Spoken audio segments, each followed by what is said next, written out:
La encíclica Mortalium Animos de su Santidad el Papa Pío XI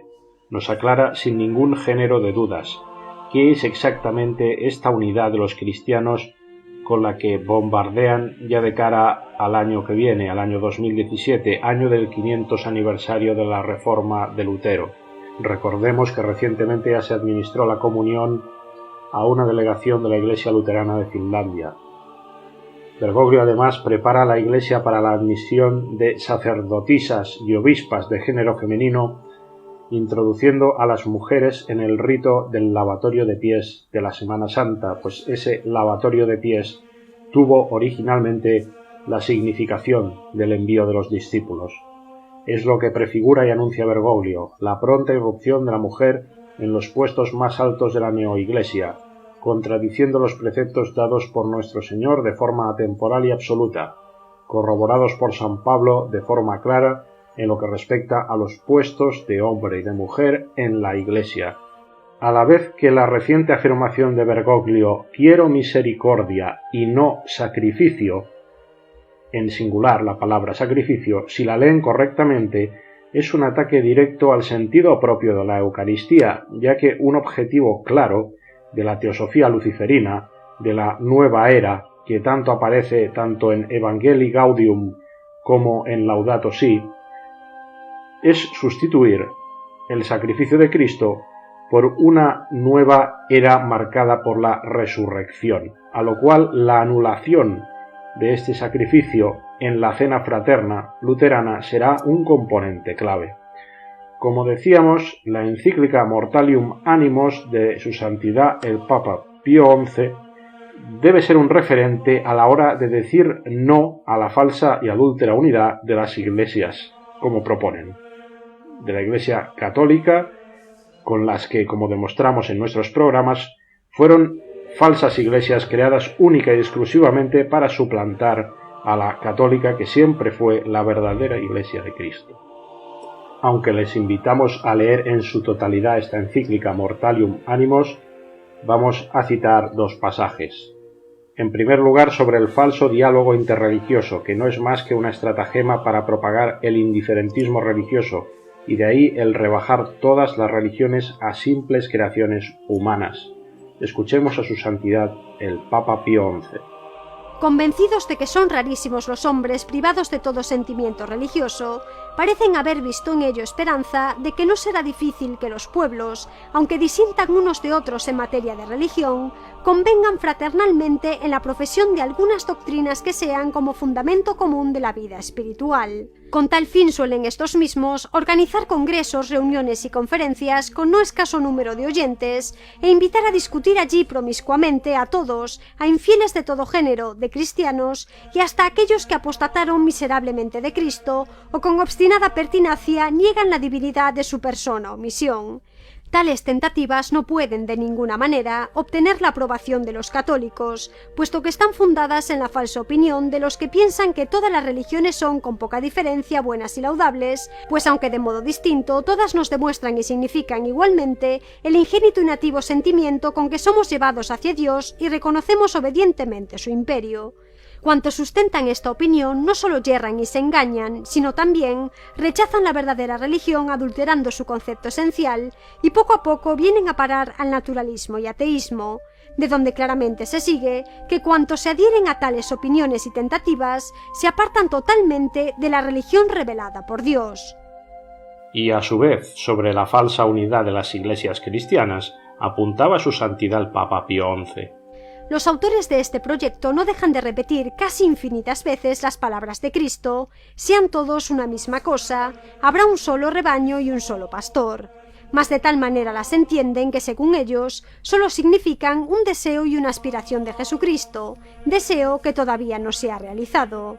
Opinan, pues, que la unidad de fe y de gobierno, nota distintiva de la verdadera y única Iglesia de Cristo, no ha existido casi nunca hasta ahora, y ni siquiera hoy existe. Podrá ciertamente desearse, y tal vez algún día se consiga, mediante la concordante impulsión de las voluntades, pero en entretanto habrá que considerarla solo como un ideal. Añaden que la Iglesia, de suyo por su propia naturaleza, está dividida en partes, esto es, se halla compuesta de varias comunidades distintas, separadas todavía unas de otras, y coincidentes en algunos puntos de doctrina, aunque discrepantes en lo demás, y cada una con los mismos derechos exactamente que las otras, y que la Iglesia solo fue única y una, a lo sumo, desde la edad apostólica hasta los tiempos de los primeros concilios ecuménicos. Sería necesario, pues, dicen, que suprimiendo y dejando a un lado las controversias y variaciones rancias de opiniones que han dividido hasta hoy la familia cristiana, se formule y proponga con las doctrinas restantes una norma común de fe,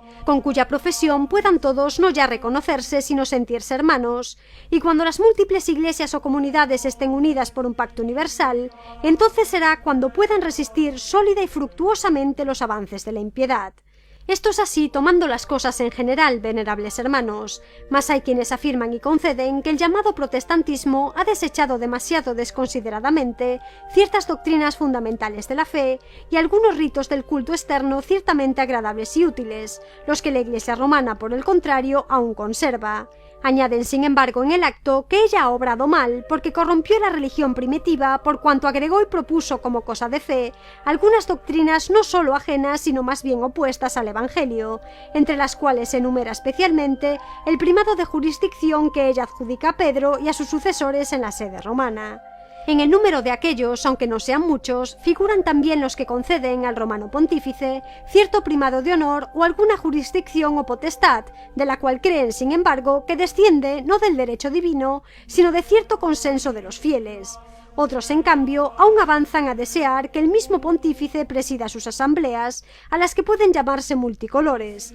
Por lo demás, aun cuando podrán encontrarse a muchos no católicos que predican a pulmón lleno la unión fraterna en Cristo, sin embargo, hallarás pocos a quienes se ocurre que han de sujetarse y obedecer al vicario de Jesucristo cuanto enseña o manda y gobierna. Entre tanto, asevera que están dispuestos a actuar gustosos en unión con la Iglesia romana, naturalmente en igualdad de condiciones jurídicas, o sea, de iguales a igual, mas si pudieran actuar no parece dudoso de que lo harían con la intención de que por un pacto o convenio por establecerse tal vez, no fueran obligados a abandonar sus opiniones que constituyen aún la causa por qué continúan errando y vagando fuera del único redil de Cristo. Siendo todo esto así, claramente se ve que ni la sede apostólica puede, en manera alguna, tener parte en dichos congresos, ni de ningún modo pueden los católicos favorecer ni cooperar a semejantes intentos, y si lo hiciesen, darían autoridad a una falsa religión cristiana totalmente ajena a la única y verdadera Iglesia de Cristo. Sin embargo, les invitamos a que lean entera la encíclica Mortalium Animos de su santidad el Papa Pío XI para poder defenderse de este último asalto final a la Iglesia católica ante los defensores del mismo. Este va a ser tan grande que sólo lo va a vencer el regreso de Jesucristo a juzgar a todos estos impíos, desde el falso profeta bíblico Bergoglio hasta el último católico que no aparte de su vida las tinieblas del demonio. Pero salvar su alma no es algo gratuito. Va a exigir mucho esfuerzo y mucha preparación para detectar los engaños que Bergoglio coloca en cada discurso que da, como cuando invitó el pasado 25 de enero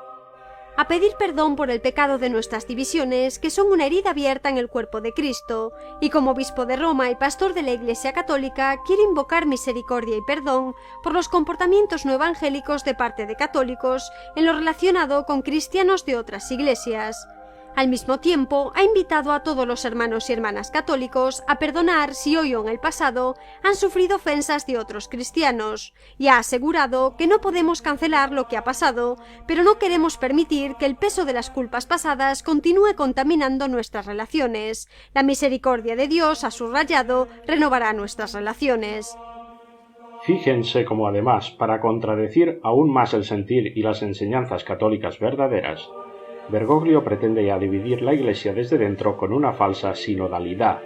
y el primer paso lo da él mismo, haciendo lo que viene haciendo siempre desde el primer día que salió al balcón, desprovisto de los atuendos que confieren la dignidad papal, para proclamarse, como en este texto que acabamos de oír, obispo de Roma, como si él fuera uno más. Precisamente la manera de acabar con la Iglesia es acabar con su columna vertebral,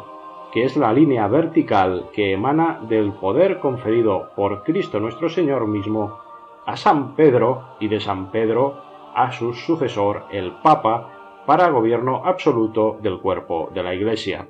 Como les hemos demostrado, esto está en total contradicción con el magisterio católico anterior al Concilio Vaticano II, concilio que fue gobernado por la masonería para dar vuelta a la Iglesia, como se hace con un calcetín, para así aproximarla a sus tesis y poder irla lentamente derivando hacia la religión universal masónica que,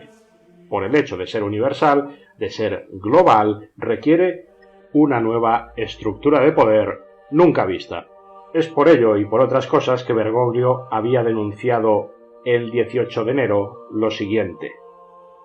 Los cristianos que se quedan en el siempre se ha hecho así tienen un corazón cerrado a las sorpresas del Espíritu Santo y no llegarán nunca a la plenitud de la verdad porque son idólatras y rebeldes. Lo mismo nos enseña Jesús en el Evangelio cuando los doctores de la ley reprenden a los discípulos de Jesús porque no ayunan como siempre se había hecho. Y Jesús responde: nadie remienda con una tela nueva un vestido viejo porque se rompe más, y nadie pone vino nuevo en odres viejos porque lo rompe. ¿Esto significa que cambia la ley? No, sino que la ley está al servicio del hombre que está al servicio de Dios. El decir siempre se ha hecho así viene del corazón cerrado, y por ello Jesús dijo: les enviaré el Espíritu Santo y Él les conducirá a la plena verdad. Si uno tiene el corazón cerrado a la novedad del Espíritu Santo, nunca llegará a la verdad. Y la vida cristiana será una vida mitad y mitad, una vida remendada, de cosas nuevas sobre una estructura que no está abierta a la voz del Señor. Alguien debería enseñarle a Bergoglio que precisamente lo viejo es lo suyo, es decir, lo del demonio. Es tan antiguo como la serpiente y la caída de Adán, y por causa de ello los seres humanos vienen al mundo como hijos de la ira, no de la misericordia, por causa de las mismas antiguas patrañas. Precisamente, nadie remenda con una tela nueva un vestido viejo, ni nadie pone vino nuevo en odres viejos, ni nadie que venga de parte de Dios intenta meter a Satanás dentro de la Santa Iglesia Católica, que es la esposa de Cristo y el cuerpo de su nueva alianza en la tierra, nueva alianza que fue instituida para destruir el poder del ancestral reinado de Satanás, el que Bergoglio quiere reinstaurar. Es gato viejo Bergoglio, hijo de su padre, el ancestral engañador. Dicho esto, hay un documento del año 1999, publicado oficialmente por la web del Vaticano, totalmente a propósito para desactivar la potestad de la Iglesia Católica frente a los errores y herejías de Lutero y del protestantismo, que es el primer paso inmediato hacia la religión mundial. Primero, unión entre las pretendidas diferentes iglesias cristianas, que ya hemos visto que no es tal, que la unidad existe dentro de la verdadera y santa Iglesia Católica, y después de esta falsa unidad, y fruto de la Guerra Mundial y sus desastres, habrá una unión, digamos, obligatoria de todos bajo una sola creencia que, pese a ser impuesta por los acontecimientos, digamos, que se venderá como algo conveniente y apetecible. Y eso lo provocará el anticristo. Se trata, en este caso, en ese documento del año 1999 para el primer paso para la unión de católicos y luteranos, de la Declaración Conjunta sobre la Doctrina de la Justificación. Un documento en que ellos mismos se inventan que el Concilio de Trento y la Contrarreforma ya no sirven para nada y que no pueden condenar los errores de los luteranos y protestantes. Hacen alusión a la llegada de nuevas inspiraciones, es decir, las mentiras de siempre de los innovadores.